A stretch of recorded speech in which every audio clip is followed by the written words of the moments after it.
What's up, my people? How on a day? Waiting they happen, waiting they solve. Welcome back to our channel.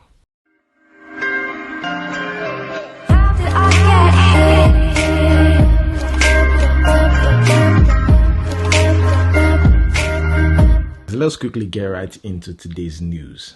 Now, after the death of Kyari, the former chief of staff, there've been a lot of questions on the whereabouts of the vice president, even though this man tested negative in March. Guys, the vice president of Nigeria is hale and hearty. In fact, recently, the vice president spoke on Thursday in Abuja at an event to announce the impending launch of a Nigeria Solidarity Support Fund, NSSF. Now, the fund is an initiative of Global Citizen, a global movement committed to ending extreme poverty in Nigeria by 2030. So the vice president of Nigeria is still active. Myself, I really want to know what's going on with the vice president, and that's why I had to do my research, because Nigerian government, they like to hide important information from us. So that's why I was kind of curious, but I discovered that the vice president is still active. And remember, in March, it tested negative, to coronavirus. Let's move on to the next one. I'm sure most of you must have heard about this.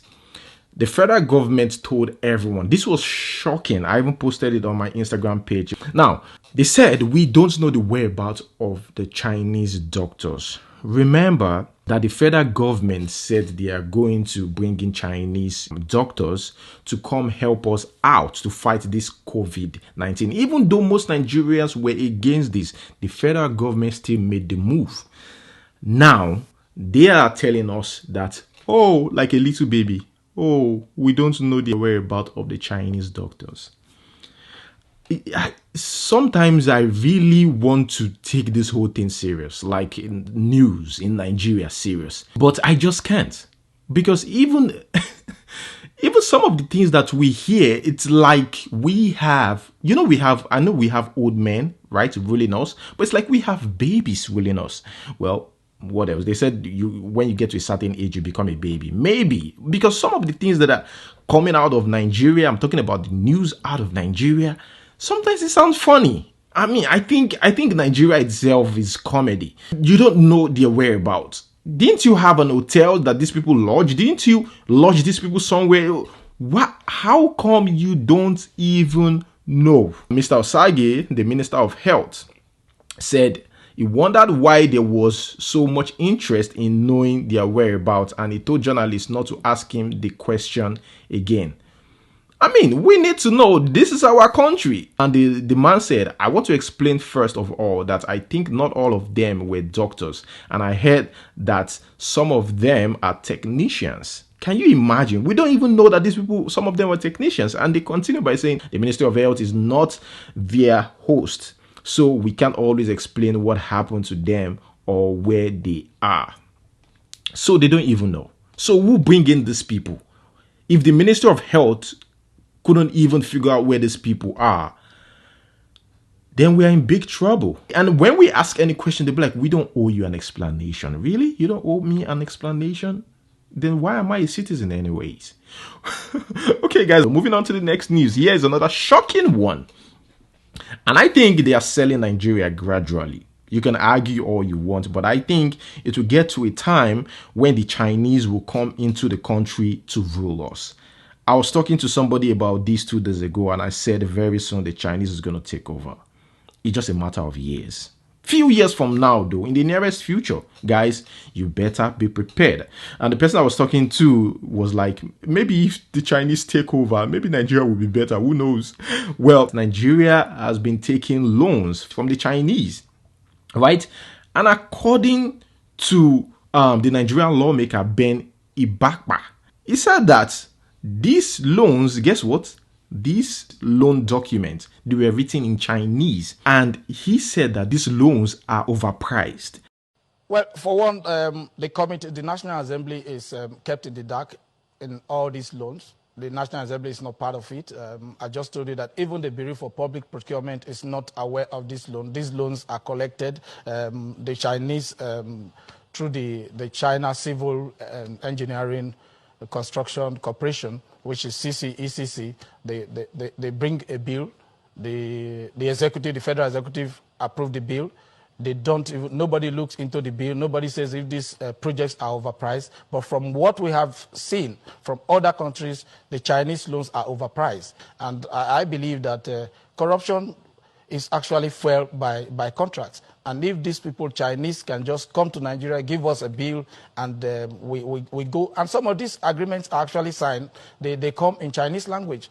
I am very sure that our people don't even know it. In railway alone, we've taken 17 billion in the course of this present administration. What we're doing today is to agree that whatever has been done in the past that is not correct need to be corrected, because we are here today, tomorrow we'll leave. Our children unborn, they are going to ask us, if care is not taken and our airport is taken over, our railway is taken over, our energy, the power sector is taken over by Chinese company, they are going to ask us, you were there as a member of the House of Representatives, you were a legislator, what did you do? Okay, guys, what do you think about that? Here we have the Dark Communication founder, or the CEO, Dokpesi. Dokpesi, okay, after recovering from COVID-19, said that he was confused because they were only giving malaria drugs. Because he's not a professional in that field, he was like, where is the correlation here? Like, how is this synonymous with COVID-19?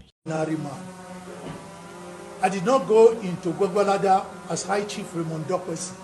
I went there as an ordinary citizen who complied because I wanted to see what the ordinary man goes through. But I still have doubts in my mind. I still want to be properly educated. I am a bloody mechanic. What is the difference between COVID-19, which is a virus, and malaria, which is mosquito? Because every medication we were giving was malaria medication.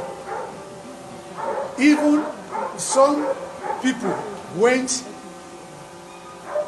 before being told that they were COVID-19 positive, they were tested in reputable laboratories in Abuja.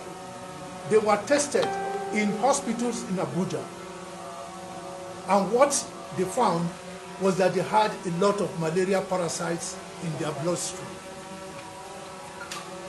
So when did malaria become synonymous with COVID-19? That is food for thought. Well, what I think is most of the symptoms are malaria symptoms, and when you treat the symptoms, I think it is left for the immune system to fight for itself. And I think that's what is going on, treating the symptoms and hoping that the immune system would fight for itself. Okay, guys, moving on to the next one. By the way, somebody sent me a message, okay, on Instagram. This is what some Nigerians stranded in Kuwait has to pay before they can be evacuated from Kuwait. Different African embassies are supporting their unions with money so as to get foodstuff for their people, but Nigeria embassy has done nothing. You could see that means that Nigerian returnees will pay almost 300k for their quarantine and feeding. Now, this is apart from flight. Okay, I think they're charging like over 400,000 naira for flight. Now, they have included feeding and quarantine. I want to ask this question again. What has the Nigerian government done? What can they even do for the citizens, right, without the citizen using their own money? Okay, I don't understand. You really want to help these people. Why not help them? This is very, very, very sad. You could see here, request for evacuation of Nigerian nationals in the wake of the coronavirus. Okay, further to our notice of 5th April 2020 on the above mentioned subject matter, the embassy wishes to inform that all intending evacuees are to pay for their quarantine, isolation, accommodation, center, hotels, whatever. before departure and arrival in Nigeria. The negotiated rate is as follows. You could see for accommodation, 15,000 naira for 16 days, 240,000 naira. That's everything. Times 16 days. Feeding, 3,600 for 16 days. That's 57,600. And the total is 18,600, right, for the total for feeding, accommodation, and the overall, right, for 16 days for this is 297, which is more like 300k for that. Let us move on to the next one. Here we have Femi Adesina. Femi Adesina is telling Nigerians that, look, stop telling Buhari that you should give a speech. Remember, there was an interview where this man said that Buhari is not our houseboy, so to speak. Okay, that we can't just be controlling the president, that is the president of Nigeria. The fact that we elect him doesn't give us the right to push him around, right? Now, recently, he said that people have been bashing him because of that interview. And he said, I have recently found out, that's what he said, I have recently found out that it's the opposite that some Nigerians want. That means some Nigerians, right? He said that some Nigerians only want to abuse the president. That's why they really want him to sit down and have a conversation with the journalists like other president in the world would do. And he said that the reason why the president wouldn't do it is because they know that Nigerians want to make a mockery of the president. I mean, it is your job to be, that is your responsibility. You shouldn't really care about, oh, they're going to make mockery or something. It is what a president, it is the job of a president. I don't really understand. And he ended the whole thing by saying, hey, that the president is a man of few words. So the president preferred action to words. Please, can you please tell me one action the president have taken? One reasonable action. I don't know, guys. Let me know what you think about everything that I've said in the comment section below. This is where I'm going to hold it. Thank you so much for listening. Until we see you next time. Peace out.